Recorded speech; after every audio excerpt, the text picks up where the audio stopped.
We were standing near the giraffe enclosure when the man pointed at me. He was wearing a zoo staff uniform, khaki with a faded green patch over his chest that said, Clark. He looked stunned, like he'd seen a ghost. I smiled politely, thinking he must have confused me for someone else. It happens.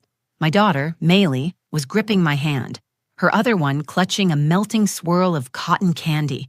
She was giggling at the giraffe's long tongues and trying to get one to wave at her.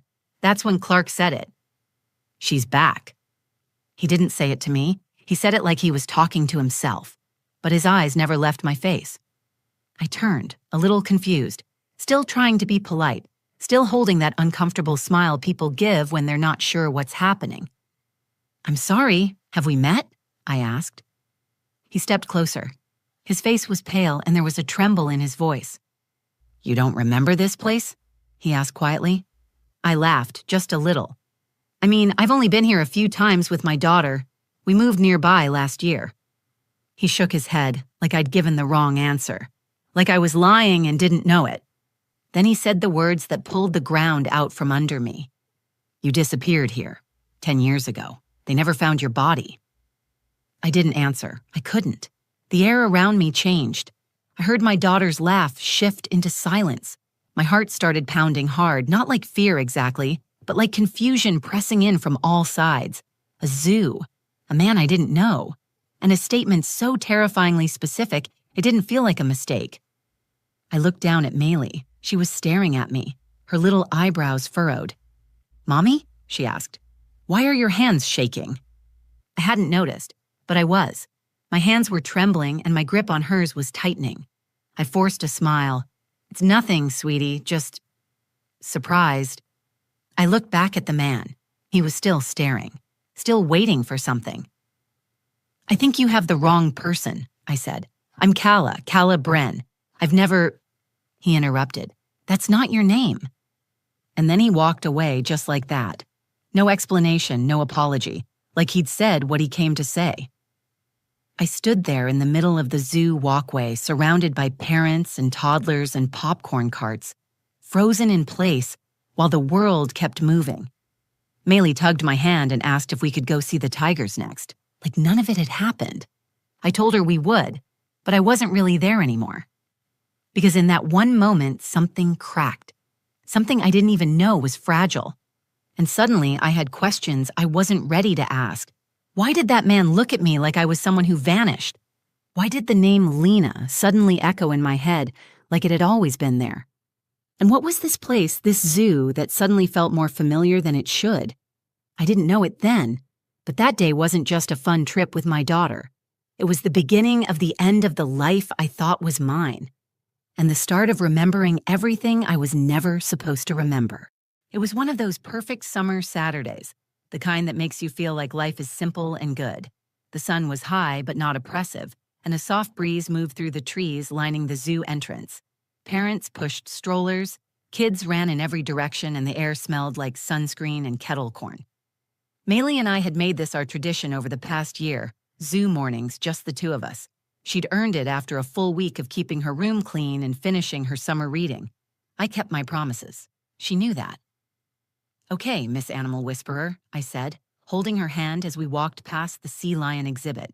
What's first today, the otters or the tigers? She didn't even hesitate. Tigers, the baby ones. Remember the one with the white paw? I nodded. How could I forget? You roared at it and made it cry. Her mouth dropped open in dramatic offense. Mom, that was one time, and I was 3. I laughed and ruffled her dark curls. Her hair was thick like mine, always a little wild, but she wore it with pride. She was 7 going on 17, bursting with curiosity, always asking questions I wasn't prepared for. I loved that about her. We'd been through a lot together, even if she didn't know it. It had always been just the two of us. I gave birth to her when I was 25, and I raised her on my own from day one. She never asked about her father, and I never brought him up. He wasn't part of the picture, and we were better off without him. I had built a quiet, steady life. We lived in a modest 2-bedroom apartment in Redfield, a town that felt like it had been plucked out of a postcard. Safe, quiet, just removed enough from the chaos of the city, I worked in human resources at a logistics company. It wasn't glamorous, but it paid the bills and kept us afloat. We didn't have much family. My grandmother passed when I was 26, just a year after Maylee was born. She had raised me after my parents died in a car crash when I was little. I barely remembered them. After Grandma passed, my uncle Aaron did his best to stay in touch. He was more like a distant mentor than a family fixture. But he was kind, and he always answered when I called. I had no siblings, no cousins I kept up with, and no real roots outside of Maylee. But that was enough for me. She was everything. Smart, funny, brave. She grounded me in a way nothing else ever had. Still, I'd had trouble sleeping for months. Strange dreams. Not violent, just confusing. Places I didn't recognize. Faces I couldn't place. Sounds that didn't belong in my life. I dismissed them as stress, blamed work deadlines or the occasional missed meal. I didn't want to overthink it. Overthinking was dangerous. It opened doors you couldn't always close. We sat near the flamingo pond that morning, sharing a cup of strawberry Dippin' Dots. Maylee was talking about how she wanted to be a zookeeper when she grew up, or maybe an astronaut, depending on whether flamingos could survive in space. I listened, smiling, resting my chin in my hand, and just watching her talk. She had this energy, this spark. Sometimes I wondered where it came from. "Can we get a stuffed red panda before we go home?" she asked, licking melted pink ice cream off her fingers. "We'll see. What happened to the last one?" She grinned. "He's in my backpack, but he needs a brother." She had an answer for everything. As we stood to move toward the tiger exhibit, I looked around the zoo. I liked this place. It was small enough to feel cozy, but big enough to explore. We'd been coming here almost every month since we moved. Still, there was something odd about today. Something I couldn't name, like the air felt thicker, or the colors looked brighter. I tried to shake it off. "Race you to the tiger den," Maylee said, already darting off ahead of me. "Walk, don't run," I called, jogging after her, laughing. That's when we passed the giraffe mural near the reptile house, and that's when I saw him, the zoo staffer, Clark. He looked at me like I had just walked out of a nightmare he thought was over. I didn't know him. I was sure of that. But something in the way he looked at me, recognition, fear, disbelief, froze me mid-step. Maylee came running back, tugging my arm. "Mom? What's wrong?" "Nothing," I said quickly. "Just thought I saw someone I knew." That wasn't a lie. It just wasn't the whole truth. I didn't know it then, but that was the last moment of the life I understood. That was the final breath before everything I believed about myself unraveled. We kept walking toward the tigers, but a part of me had already stopped. I tried to forget the man's words. I really did. After we got home from the zoo, I gave Maylee a bath, made her dinner, and tucked her into bed with a new story about moon bears and talking trees. She fell asleep with her hand curled around mine, like she used to do when she was a toddler. I stayed there long after she drifted off, staring at her ceiling, watching the plastic glow-in-the-dark stars we'd stuck up together last winter. The man's voice echoed through my head like a heartbeat that didn't belong to me. "You disappeared here 10 years ago. They never found your body." It didn't make any sense. I was here, alive. I had a job, a daughter, a normal life. I had memories. Didn't I? I got up and went to my closet. There was a wooden box I kept on the top shelf, filled with old papers, half-used journals, letters I never sent.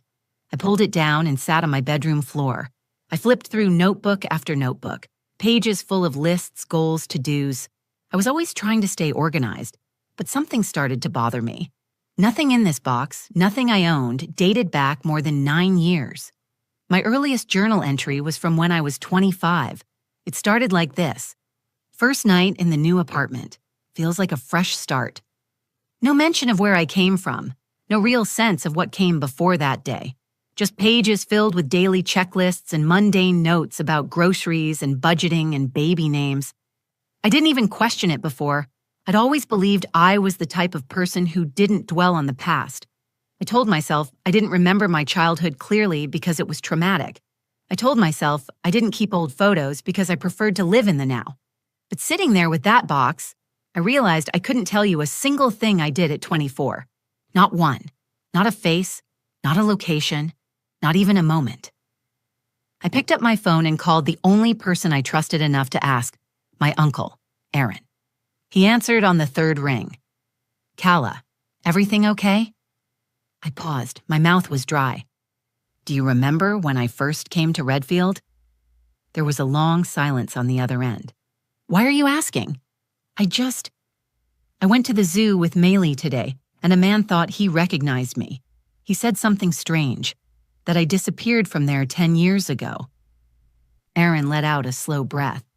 It's probably a mistake. People see what they want to see. That's what I thought. But then I started looking through my old journals, and I don't have anything from before 25. Not one photo, not a memory. I don't even remember where I lived before Redfield. Calla. His tone shifted, calm but firm, like someone trying to hold the door shut on something trying to get in.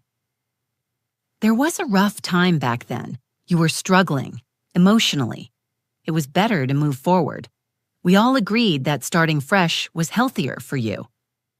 We all agreed, I repeated.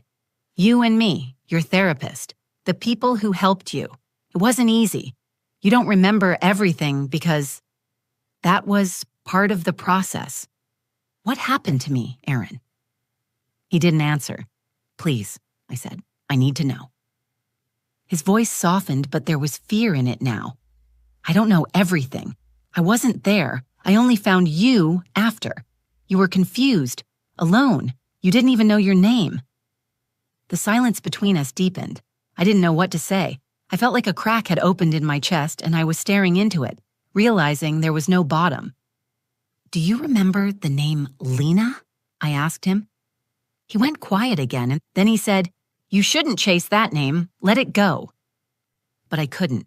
I hung up and sat there on my floor, shaking. The next day, I arranged for Maylee to stay with a friend from school. I told her I had a work meeting. I couldn't tell her the truth, not yet, maybe not ever. I drove back to the zoo. This time, I walked in with one goal: find the man who spoke to me. It didn't take long. He was standing near the same giraffe mural talking to another employee. When he saw me, he looked like he'd seen a ghost again. But he didn't look scared. He looked relieved. You came back, he said. Tell me what you think you know, I said, standing in front of him, staring him down. He looked around to make sure no one was listening, then motioned for me to follow him toward a side path, away from the crowds. You used to come here all the time, he said. Back then, your name was Lena Corinne. You were here the day you went missing. You walked into the reptile house and never came out. We searched the entire zoo, police, dogs, helicopters, but you were gone. My throat tightened. You must be confusing me with someone else. No, he said. I never forget a face. And you used to wear a necklace, a little stone bird carved from obsidian. I froze. My hand moved to the necklace I wore every day, a black bird, cold and heavy. I'd always thought it was just something I found in a thrift store. I couldn't remember buying it. He looked at me. You were her. You are her. And you don't remember any of it, do you? I couldn't speak, because he was right. Something was waking up inside me, and it didn't feel like a dream. I went home and took the necklace off for the first time in years. It sat heavy in my palm, colder than it should have been.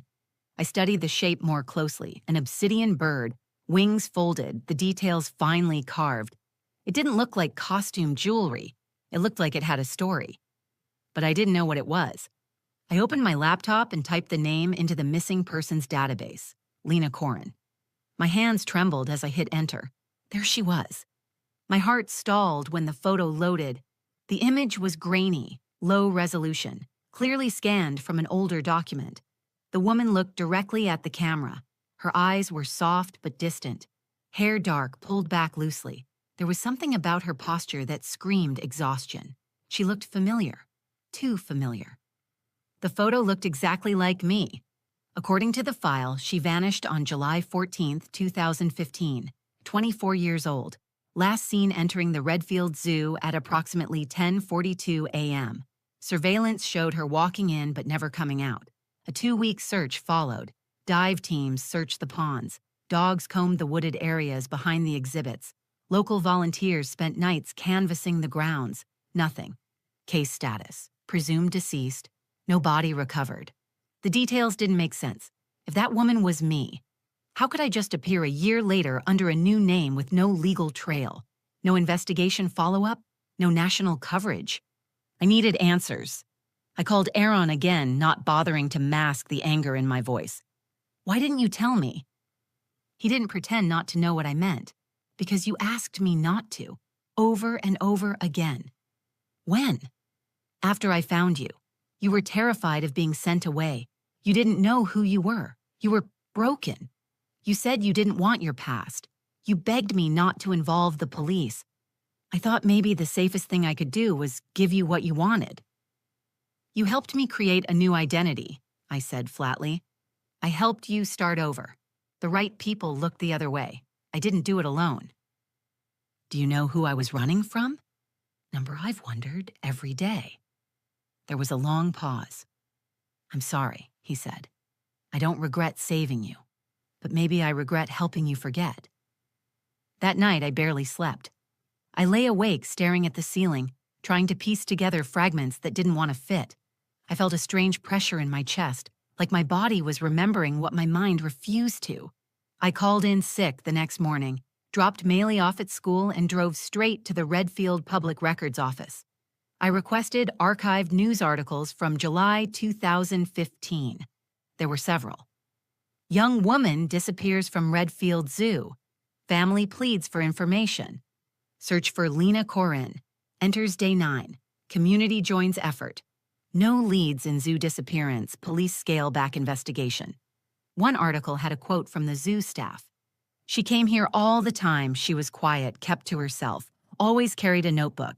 That morning, she looked nervous, kept glancing over her shoulder. Then she walked into the reptile house and vanished. Another quote chilled me to the bone. She told me once she felt like someone was following her, that she had secrets she wasn't allowed to tell. Clark Reeves, senior caretaker, Redfield Zoo. I sat in the records room for almost an hour, staring at that quote. Clark had known who I was, not just recognized my face. He remembered my fear. Why was I afraid back then? What had I gotten involved in? Later that day, I returned to the zoo a third time, this time with purpose. Clark was in the staff area feeding a group of tortoises. I asked him to speak with me.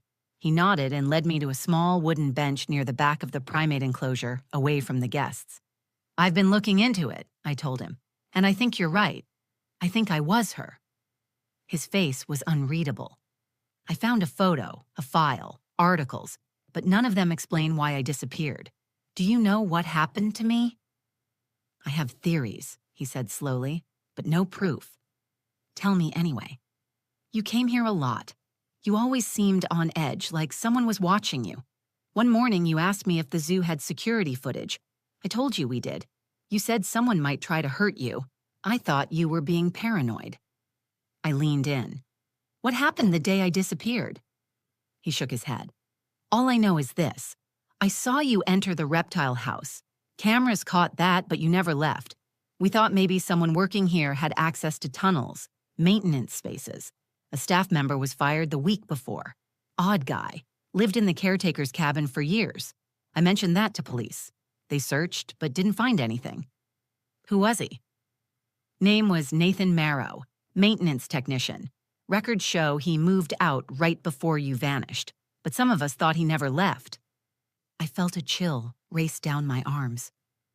Where's the cabin? I asked. He looked at me carefully. You sure you want to remember that? Yes, he nodded. It's still there. No one uses it now. Locked up. Hidden behind the east gate near the old fence line. Something inside me snapped into focus.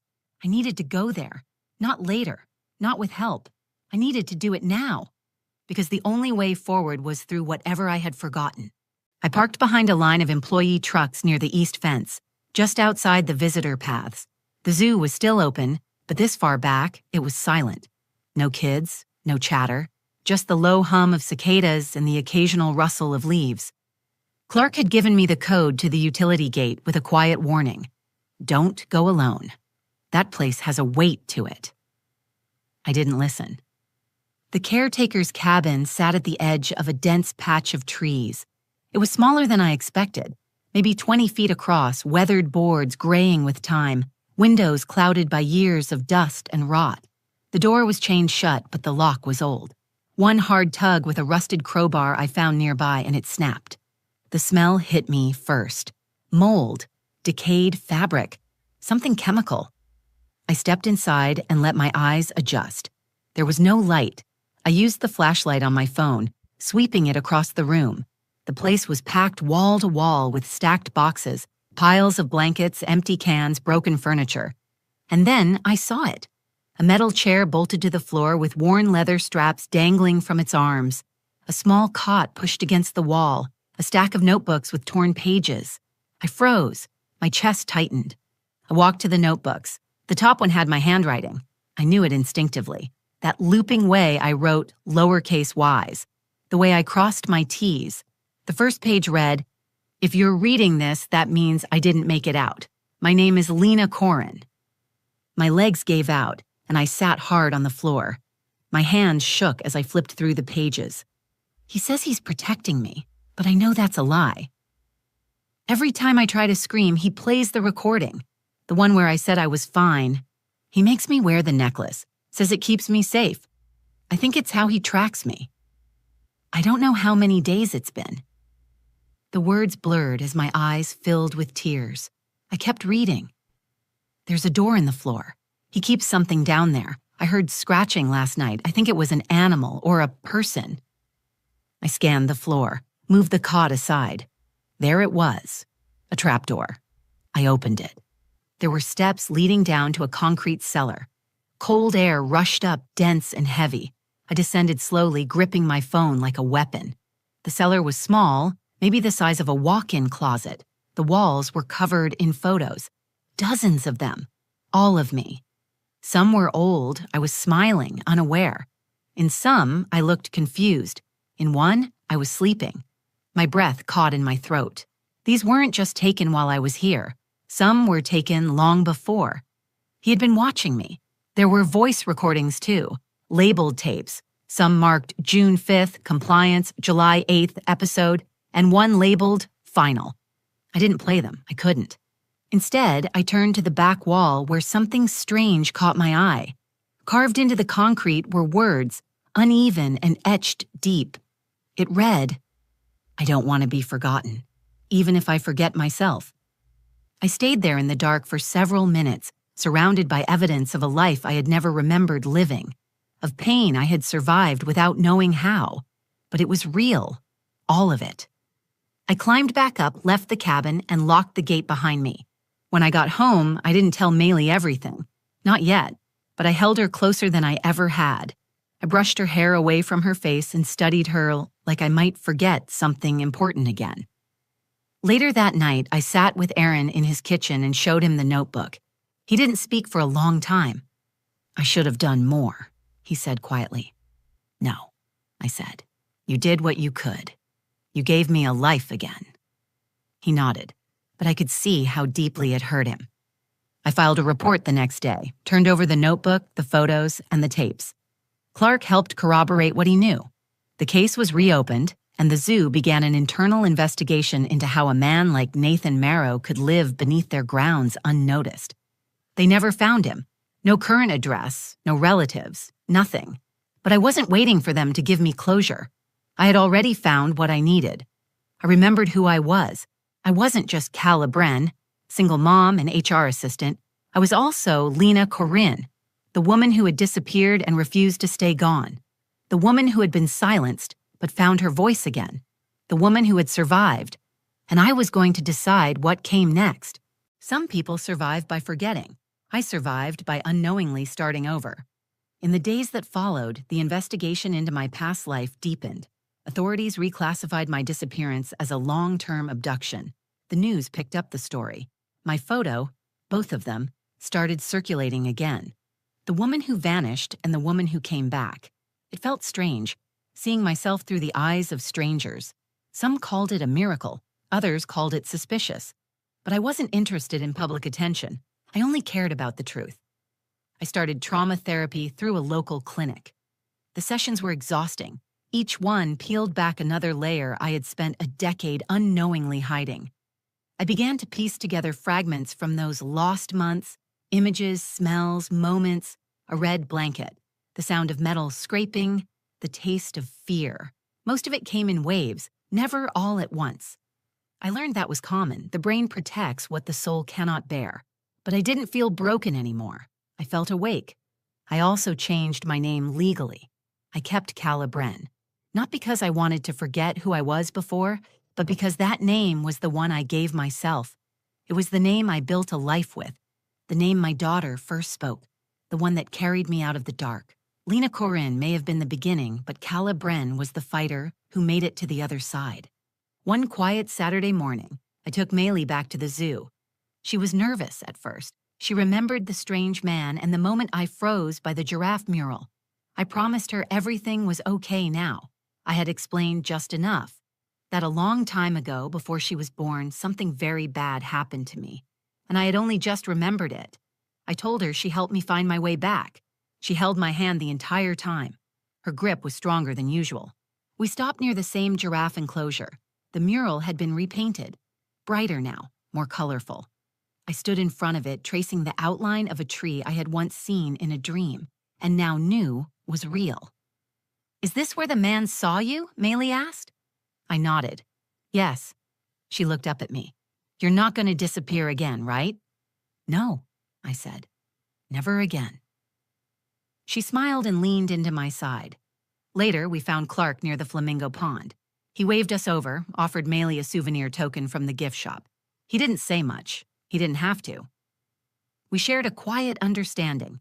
He had opened a door I didn't know existed, and through it I had found my history. For that, I would always be grateful. Before we left, I took one more walk by myself. I made my way to the path near the old caretaker's cabin. It was fenced off now, posted with security signs and slated for demolition. I stood just outside the gate and listened. Nothing stirred. No wind, no voices, just stillness. I pulled the bird necklace from my pocket and held it tight for a moment. Then I let it drop into the brush beyond the gate. That part of my life was finished. I walked away without looking back. In the weeks that followed, I started writing. Not just journaling, but full, painful, honest writing. I wrote every memory I could gather, every feeling, every question. It became a story I never thought I would share, but one I knew someone out there might need. I submitted it anonymously to a survivor's support site. A week later, I received a message from another woman who said my words helped her recognize her own buried memories. She didn't know what had happened to her, but she knew something had. She'd always blamed herself for the gaps in her life. Now she didn't feel alone. That was when I realized what survival really meant. It wasn't just making it through the dark. It was finding your voice and using it, even when it shakes. It was telling the truth, not just for yourself, but for the people still trapped inside their silence. I still have hard days. The past doesn't stay buried just because you uncover it. But I face it now, fully, open-eyed, steady. I'm raising a daughter who knows strength isn't the absence of fear, but the courage to ask questions and keep going. I used to believe that forgetting saved me. Now I know the truth. What saved me was coming back to myself and remembering that I was never gone. If this story moved you, if it made you think about memory, identity, or survival in a new way, please take a moment to like the video, share it with someone who needs to hear it, and subscribe to the channel for more real, powerful stories like this. I'd love to hear your thoughts in the comments. Have you ever felt like there was a part of your past you couldn't explain? Have you ever questioned the story you were told about yourself? Your voice matters here. This community is about truth, resilience, and reclaiming the pieces we thought were lost. Thank you for listening, for believing, and for remembering with me. We're just getting started.